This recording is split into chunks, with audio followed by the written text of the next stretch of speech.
Keith Koffler has spent a lot of time thinking about Steve Bannon. He is the author of the book Bannon, Always the Rebel. Some would say the definitive biography of Stephen K. Bannon.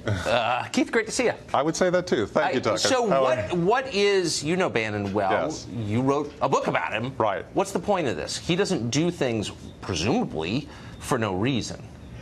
I think that he was angry. I think that at the time he said that, it could have been either July or right after, because they said it was soon after a July story in the New York Times. So it didn't have to be while he was still a staffer. It might have come in August, right after he left the White House. I'm not sure.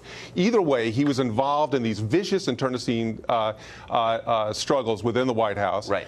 I don't think there's necessarily a point to this. I think he might roll it back if he could at this point. I doubt he will. But I differ a little bit on the results of this, because I think that the person, what happened here is that the president issued a statement condemning an individual. I've covered the White House for 20 years. I've never seen that. Right. Maybe Osama bin Laden. Other than that, I've never seen an official presidential statement condemning an individual. Bannon is not going to react well to this. He probably already has had some trouble with Trump's flirtation with a DACA deal, maybe even a little bit with the tax cut. The problem for Trump is this. He has basically declared war on Steve Bannon. Steve Bannon likes wars, and I think he's going to go for it.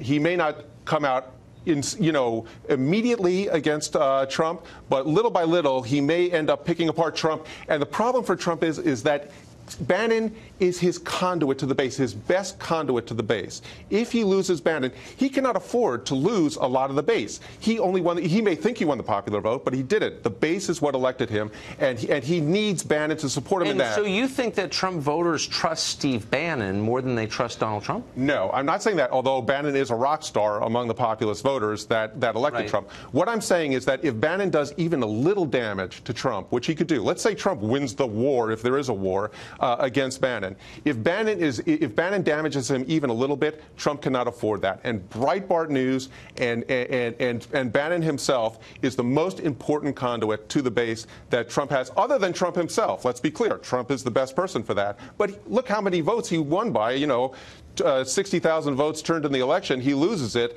If it's another type of election like that, and he's got one of his premier spokesmen, and he's also been a spokesman for Bannon for many months, against him, then, Trump can have a problem. So let me just, since you know his mind, let me ask you the question I asked Matt Schlapp, which is, this is clearly not an isolated occurrence of him attacking Trump. He's been doing this, or through, in effect, cutouts. He's been doing this for months. Right. What's the point?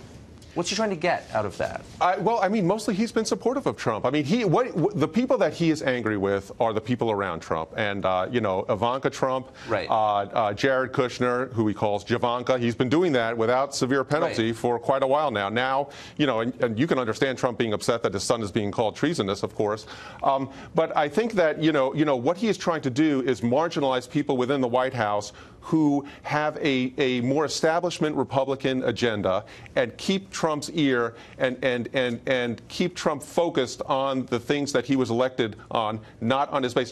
Trump, it's family over everything. Trump loves his family. Right. But in terms of his personality and his actual political beliefs, he's actually a lot closer to Steve Bannon than he is to Ivanka Trump. It sure seems that way. Yeah.